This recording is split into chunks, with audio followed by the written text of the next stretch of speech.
22 अप्रैल 2025 को जम्मू कश्मीर के पहलगाम की खूबसूरती एक भयानक आतंकी हमले से बिखर गई।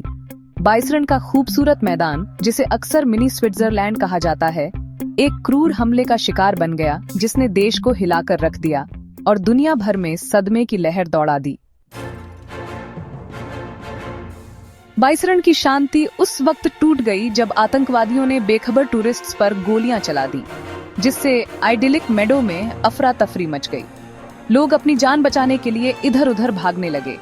AK-47 से लैस हमलावरों ने कोई रहम नहीं दिखाया और गोलियों की बौछार से हर तरफ मौत और विनाश का तांडव मचा दिया।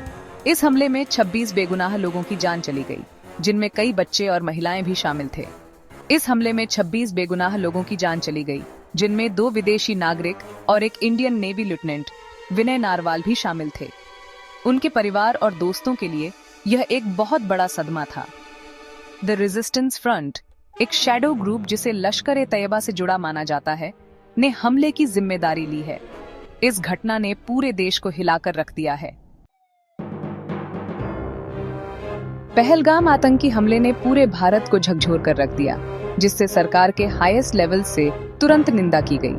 प्रधानमंत्री नरेंद्र मोदी ने अपनी डिप्लोमैटिक विजिट बीच में ही रोककर गहरा दुख व्यक्त किया और अपराधियों को सजा दिलाने की कसम खाई। केंद्रीय गृह मंत्री अमित शाह श्रीनगर पहुंचे और स्विफ्ट एंड डिसाइसिव एक्शन का वादा किया। राष्ट्रपति द्रौपदी मुर्मू और रक्षा मंत्री राजनाथ सिंह ने हमले को अपॉलिंग और कावर्डली बताया। पहलगाम में हुए भयानक हमले की इंटरनेशनल कम्युनिटी ने तुरंत निंदा की। US vice president JD Vance और सेकंड लेडी उषा वैंस ने अपनी संवेदनाएं और समर्थन व्यक्त किया। रूसी राष्ट्रपति व्लादिमीर पुतिन ने आतंकवाद से निपटने के लिए मजबूत इंटरनेशनल कोऑपरेशन की जरूरत पर जोर दिया। United Nations secretary general Antonio Guterres ने बेगुनाह नागरिकों पर लक्षित आतंकवाद और हिंसा के खिलाफ UN के रुख को दोहराया।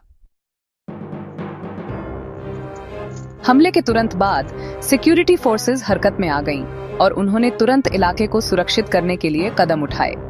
इलाके को घेर लिया और बड़े पैमाने पर तलाशी अभियान शुरू किया।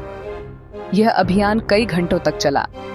घायलों को तेजी से नजदीकी अस्पतालों में पहुंचाया गया, जहां उनका तुरंत इलाज शुरू किया गया, जबकि सिक्योरिटी पर्सनल बाकी बचे खतरों के लिए इलाके की जांच करते रहे। उन्होंने हर कोने को बारीकी से देखा। इंडियन आर्मी ने अपनी मौजूदगी बढ़ा दी और अतिरिक्त बलों को तैनात किया। सर्च ऑपरेशंस चलाए और सिक्योरिटी मेजर्स को मजबूत किया। उन्होंने इलाके में गश्त भी बढ़ा दी। बारामूला में एक एनकाउंटर में 2 आतंकवादियों को मार गिराया गया, जो काफी समय तक चला, जिनके पहलगाम हमले से जुड़े होने का अनुमान है। इस घटना ने सुरक्षा बलों की तत्परता को साबित किया। पहलगाम आतंकी हमले ने घाटी पर एक गहरा घाव छोड़ दिया है, जिससे यहाँ के लोगों के दिलों में डर और असुरक्षा की भावना घर कर गई है, जिससे टूरिज्म और पब्लिक सेंटिमेंट पर पड़ने वाले असर को लेकर चिंताएं बाज गई हैं। पर्यटकों की संख्या में भारी गिरावट आई है और स्थानीय व्यवसायों को इसका खामियाजा भुगतना पड़ रहा है। इस घटना ने टूरिज्म इंडस्ट्री को झकझोर कर रख दिया है, जिससे होटल, रेस्तरां और अन्य पर्यटन आधारित व्यवसायों को भारी नुकसान हुआ है और लोगों की आजीविका पर इसके लॉन्ग टर्म इम्पैक्ट को लेकर चिंताएं हैं। स्थानीय व्यवसायी और दुकानदार अपने भविष्य को लेकर अनिश्चितता में हैं। इस हमले ने पब्लिक सेंटिमेंट को भी गहराई से प्रभावित किया है, जिससे लोगों में गुस्सा और दुख की भावना है और देश भर में विरोध प्रदर्शन हो रहे हैं, जिनमें पीड़ितों के लिए न्याय की मांग की जा रही है। लोग सड़कों पर उतरकर अपनी आवाज बुलंद कर रहे हैं। सरकार ने पीड़ितों के परिवारों के लिए मुआवजे का ऐलान किया है और उन्हें आर्थिक सहायता प्रदान करने के लिए कदम उठाए हैं और इस त्रासदी से प्रभावित लोगों को हर जरूरी मदद मुहैया करा रही है। राहत कार्यों में स्थानीय समुदाय भी बढ़ चढ़कर हिस्सा ले रहा है।